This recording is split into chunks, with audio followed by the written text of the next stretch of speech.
आज यानी 2 मई को प्रधानमंत्री नरेंद्र मोदी ने केरल में 8,900 करोड़ रुपए की लागत वाले Vizhinjam international deep water multipurpose बंदरगाह का उद्घाटन किया है।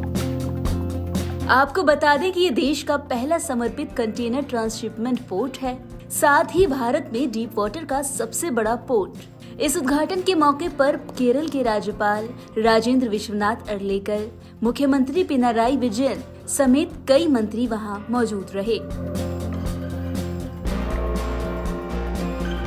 जानकारी के मुताबिक इस बंदरगाह को पब्लिक प्राइवेट पार्टनरशिप यानी पीपीपी के तहत भारत के सबसे बड़े बंदरगाह डेवलपर और अदानी ग्रुप की company Adani ports and special economic zone limited ने बनाया है। साथ ही गौतम अडानी ने ट्वीट कर इसकी जानकारी भी दी। चलिए थोड़ा जान लेते हैं कि आखिर ये ट्रांसशिपमेंट पोर्ट होता क्या है। क्या होता है ट्रांसशिपमेंट बंदरगाह? ट्रांसशिपमेंट किसी कार्गो या कंटेनरों को एक जहाज से दूसरे जहाज में अंतिम गंतव्य बंदरगाह तक ले जाने की प्रक्रिया है। ये आमतौर पर तब होता है जब सीधे शिपिंग मार्ग उपलब्ध नहीं होते और जिस बंदरगाह पर इस प्रक्रिया को पूरा किया जाता है वो ट्रांसशिपमेंट बंदरगाह कहलाती है।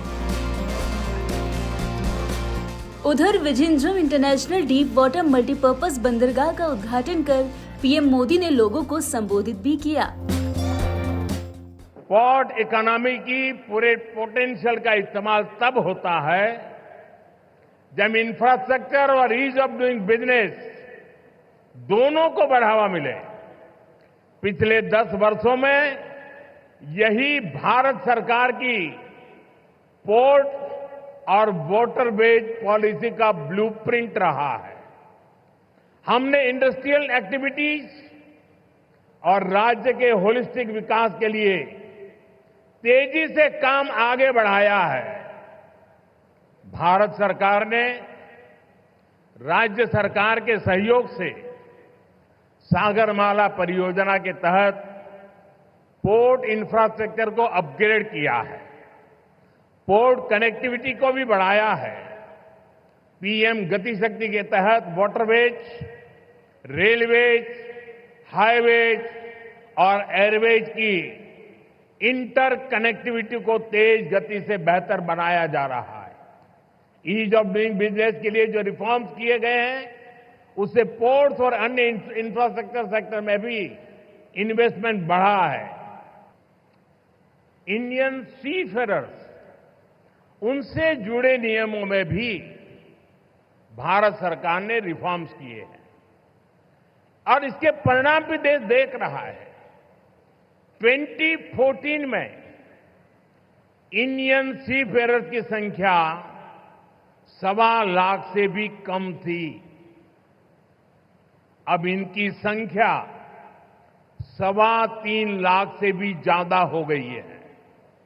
आज भारत सीफेरर्स की संख्या के मामले में दुनिया के टॉप 3 देशों की लिस्ट में शामिल हो गया है।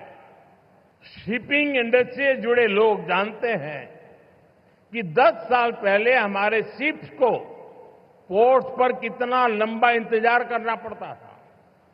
उन्हें अनलोड करने में लंबा समय लग जाता था। इससे बिजनेस, इंडस्ट्री और इकोनॉमी सबकी पर स्पीड प्रभावित होती थी। लेकिन हालात अब बदल चुके हैं। पिछले 10 वर्षों में हमारे प्रमुख बंदरगाहों पर शिप टर्न अराउंड टाइम में 30% तक की कमी आई है। हमारे पोर्ट्स की एफिशिएंसी में भी बढ़ोतरी हुई है, जिसके कारण हम कम से कम ज्यादा कार्गो हैंडल कर रहे हैं। साथियों, भारत की सफलता के पीछे पिछले 1 दशक की मेहनत और विजन है। पिछले 10 वर्षों में हमने अपने पोर्ट्स की क्षमता को 2 गुना किया है। हमारे नेशनल वाटरवेज का भी 8 गुना विस्तार हुआ है। आज ग्लोबल टॉप 30 पोर्ट्स में हमारे 2 भारतीय पोर्ट्स हैं। लॉजिस्टिक परफॉर्मेंस इंडेक्स में भी हमारी रैंकिंग बेहतर हुई है। ग्लोबल शिप बिल्डिंग में हम टॉप 20 देशों में शामिल हो चुके हैं। अपने बेसिक इंफ्रास्ट्रक्चर को ठीक करने के बाद हम अब ग्लोबल ट्रेड में भारत की स्ट्रेटेजिक पोजीशन पर फोकस कर रहे हैं। इस दिशा में हमने मैरीटाइम अमृतकाल विजन लॉन्च किया है। विकसित भारत के लक्ष्य तक पहुंचने के लिए हमारी मैरीटाइम स्ट्रेटेजी का वो क्या होगी, हमने उसका रोड मैप बनाया है।